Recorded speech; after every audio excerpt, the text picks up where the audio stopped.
자, 지난 금요일 미국 증시 마감부터 확인하도록 하겠습니다. 클로징벨 나옵니다. 장혜진 앵커 3대 지수가 혼조권에서 마감이 됐죠. 네, 맞습니다. 현지 시간 20일 미국 3대 지수는 미국과 중국의 충돌 우려에도 불구하고 코로나19 백신 기대감에 혼조로 장을 마쳤습니다.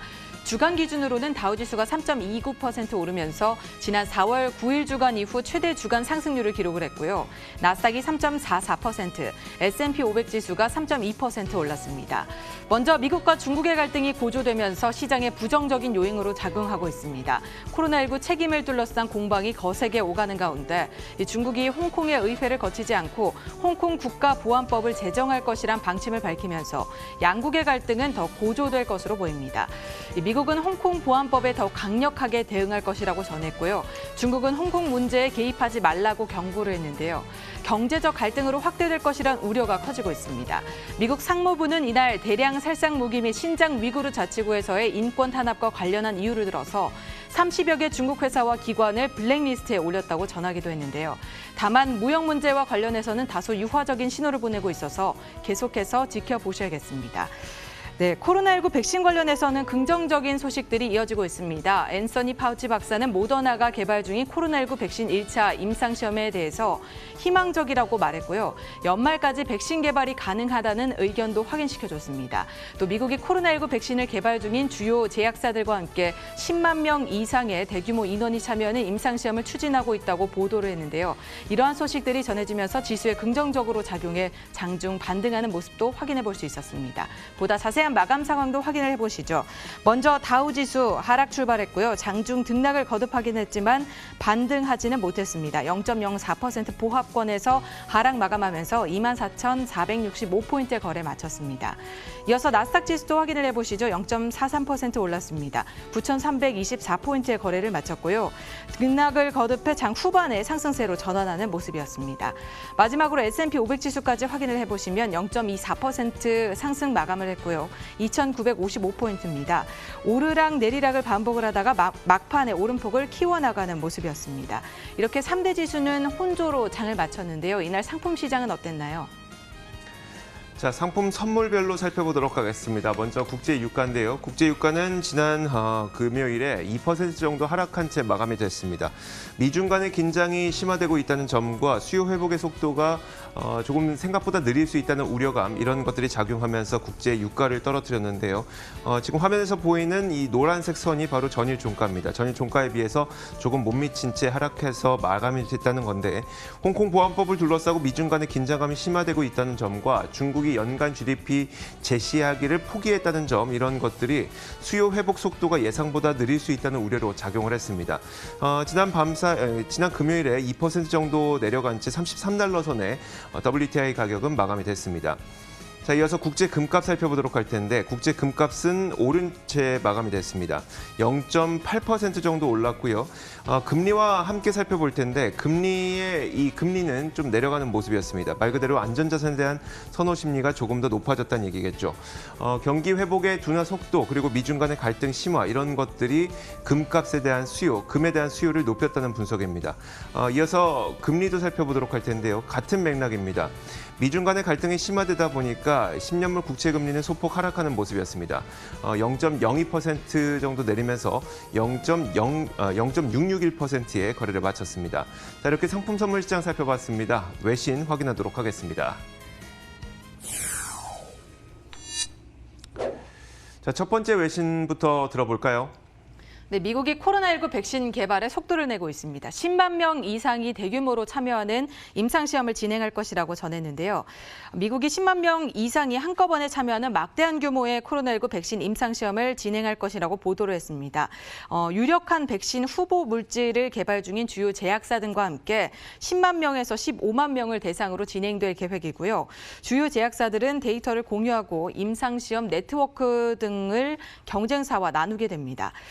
연말까지 백신을 개발하기 위한 이 막판 스퍼트를 조금 더 내겠다는 의도인데요. 기존의 임상은 많지 않은 인원을 대상으로 장기간 통상 10년까지도 진행이 되지만 코로나19의 확산세가 좀처럼 줄어들지 않고 심각한 상황이 지속되는 만큼 몇 개월 내로 백신 개발 속도를 단축시키겠다 이렇게 전했습니다.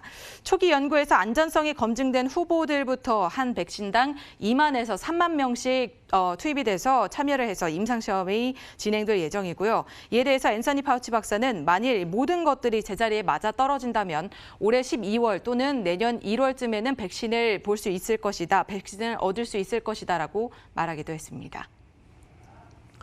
자, 홍콩 보안법을 둘러싸고 미중 간의 갈등이 격해지고 있는데요. 지난 주말 사이에 중국 외무성은 이 홍콩 보안법은 홍콩의 외국인 투자자에게 손해를 끼치지 않을 것이라면서 간섭을 그만둘 것을 촉구했습니다. 직접 로이터의 기사를 통해서 확인해 보도록 하죠. 스탑 메들링이라는 표현을 썼는데요. 간섭하지 말 것을 촉구한 내용이고요. 홍콩의 이 보안법이 투자자들의 손해를 끼치지 않을 것이다라는 이 제목까지 써 있습니다. 중국이 홍콩 보안법을 제정하면서 글로벌 금융시장은 현재 긴장을 하고 있고 또 지정학적 긴장감도 높아지고 있는 상황은 피할 수가 없는 상황이긴 한데요. 미국 행정부는 공식적으로 이 법의 제정은 홍콩의 자치권을 끝내게 될 것이고 이는 홍콩과 중국에 모두 부정적일 것이라고 그동안 경고를 해왔습니다. 쉽게 말하자면 홍콩에 대한 특별 지위를 박탈할 수도 있다는 경고를 미국 행정부는 계속 내놓고 있는 상황이고요. 하지만 이런 가운데 중국 외무성은 성명을 통해서 홍콩의 자치권은 변하지 않을 것이고 홍콩의 외국인 투자자는 이 법 아래 보호를 받을 것이라면서 간섭을 그만둘 것을 촉구하고 있습니다. 하지만 그렇다고 걱정이 사라지지는 않고 있는데 홍콩에서는 대규모 시위가 일어났습니다. 홍콩 시민들은 그들의 권리와 자유 그리고 자치권을 빼앗길 것을 우려하고 있기 때문에 그런 건데요. 작년에 홍콩 송환법 반대 시위 때문에 글로벌 경제가 적지 않은 타격을 받았는데 이번 홍콩 보안법은 또 경제에 어떤 영향을 미치게 될지 지켜봐야 될 것으로 보입니다. 네, 다음으로 종목 소식 이어갑니다. 역시나 중국과 관련된 소식인데요. 알리바바 그룹입니다. 중국의 매출이 코로나19 이전 수준까지 급증할 것으로 전망을 했지만 이날 주가는 떨어진 모습이었습니다. 알리바바 그룹이 중국 내 매출 규모가 팬데믹 이전 수준까지 증가를 했다면서 예상했던 것보다 더 좋은 수준을 나타냈다고 전했는데요. 데니엘 장 CEO는 이번 실적을 통해서 4월부터 특정 이 주요 시장에서 회복의 신호를 확인했다고 말을 했습니다. 하지만 불확실성 또한 마주했다고 덧붙였는데요. 4월부터 총 매출이 전년 대비 성장을 했고 지난해 12월 분기 수준과 같은 성장률을 보인다고 설명을 했습니다. 특히나 이 음식 배달 사업이 호조를 보인 것으로 나타났는데요. 하지만 미중 무역 갈등 우려에 주가는 떨어진 채 마감이 됐습니다. 확인을 해보시면 5.87% 내린 채 마감을 했고요. 당사는 미국과 중국의 갈등이 잠재적인 도전이 될 것이라고 말하면서 중국이 코로나19의 확산세를 통제하고 경제를 다시 재개하는 일련의 좋은 과정을 만들어 나감에도 불구하고 팬데믹은 여전히 전 세계적으로 확산되고 있다면서 언제 회복될지는 여전히 미지수라고 전하기도 했습니다. 이에 대해서 중국 측이 코로나19에 대한 책임을 회피하려는 모습을 보인다라는 분석도 나왔습니다. 자, 부자 순위가 바뀌었습니다. 그 순위를 한번 살펴보도록 할 텐데 마크 저커버그 페이스북 CEO의 부자 순위가 3위로 등극을 하게 됐습니다. 워렌 버핏과 그동안 3, 4위를 차지하고 있었던 루이비통 모에 헤네시의 회장을 제치고 마크 저커버그가 3위로 올라섰다는 소식인데요. 블룸버그 억만장자 인덱스에 따르면 저커버그의 순자산은 878억 원 정도로 추산된다고 합니다. 우리나라 돈으로 따져보면 약 105조 원 정도가 되는 거고요. 그 아래로 루이비통의 베르나르 아르노의 순자산은 11억 달러 정도, 그리고 워렌 버핏의 순자산은 689억 달러 정도로 추산이 되고 있습니다. 그런데 불과 한 달 전까지만 하더라도 4월 20일 정도까지만 하더라도 저커버그의 순자산은 681억 달러로 두 사람보다 한참 뒤쳐져 있었는데 이게 거의 한 달 만에 아주 빠른 속도로 순위가 뒤바뀌게 된 겁니다. 자, 이렇게 될 수 있었던 가장 중요한 원인 가운데 몇 가지는 예상보다 좋았던 페이스북의 1분기 실적 과 더불어서 온라인 쇼핑 플랫폼의 런칭, 또 지난 4월에 런칭했던 화상회의 플랫폼 이런 것들이 주요한 요인이었다고 하는데요. 여전히 세계 1위 부자는 그 아마존의 제프 베조스고요. 2위 부자는 빌 게이츠입니다.